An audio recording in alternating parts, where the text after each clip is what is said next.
So here's why I don't necessarily agree with the FIRE movement. So if I aggressively am saving in my 20s and my 30s and gonna retire in my early 40s, that all sounds great, but do you know what you're giving up in your 20s and your 30s? How many adventures you're giving up? Oh my goodness. I mean, I'm speaking to you as an older person here. My adventures that I had in my 20s and 30s were wonderful, and I was really healthy, and I could do pretty much anything I wanted to. I could go hiking, I didn't do any biking, but I could ride my motorcycles, do whatever I wanted to, and I felt good and I felt strong. So if I do all that saving when I'm younger, and then I get into my 40s and I have some kind of medical condition that comes up that's really going to disable me from doing what I want to do, then I've kind of wasted my youth, right? So what I ended up doing, I ended up retiring when I was 61 years old, and that was only about 6 months ago. And I had a subdural hematoma that just happened just about a month ago, and I'm sidelined for 3 to 6 months. I can't drive my motor home. I can't do much traveling. I can't stay awake for more than 2 to 3 hours at a time. And, hopefully that'll get better over time. And they say within 6 months, I should be pretty much back to normal. But you know what happened before that? When I was 50 years old, I was diagnosed with hypertrophic cardiomyopathy.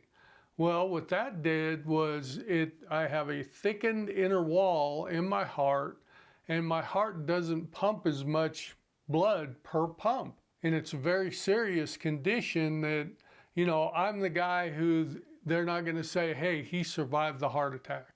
I will now, because they went ahead and put an ICD in, or an implanted cardio defibrillator in, so that if my heart does stop, or if it goes into arrhythmia, it will shock it back in and get it back into pace, and that should give me about over a 90% chance of surviving a heart attack. I've had it for well over 10 years now, and it's never shocked me. So I feel really fortunate that so far my heart hasn't really been an issue. The only problem I got right now is the battery's running out, and I've got this going on with my head, so I'm going to end up actually having a surgery to replace the battery in my implant while I'm trying to go through this with my brain injury. So it should be fun, but it only takes normally a couple of days to recover. They don't have to replace the leads, they just have to replace the unit itself. So basically what my wife and I have done is we've lived pretty modestly. We live in a small rural town.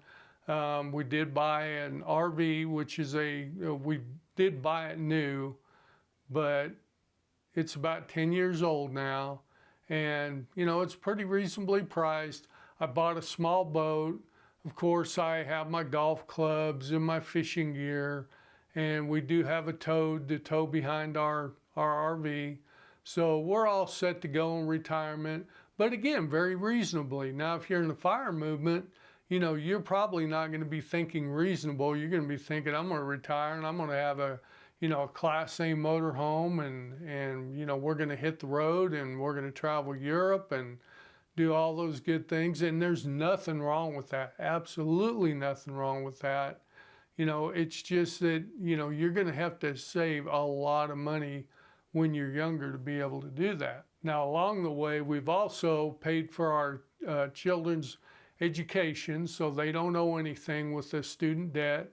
And I'm sure, you can just turn on the TV and it's all over the place that student loans are just crippling younger people right now.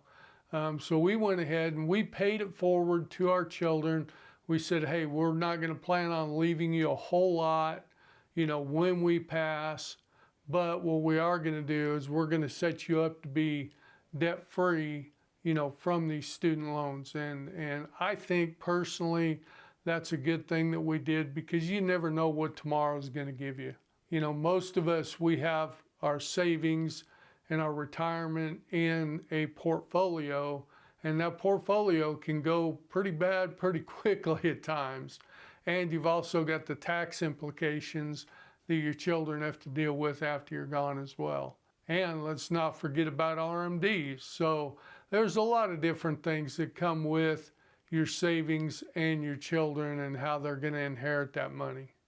So the one thing that the FIRE movement should do for you, though, because you should pay attention to it, is start investing as early as you can, because I don't know of really anybody my age that I ever talked to that said, well, gee, I wished I hadn't have started investing so early.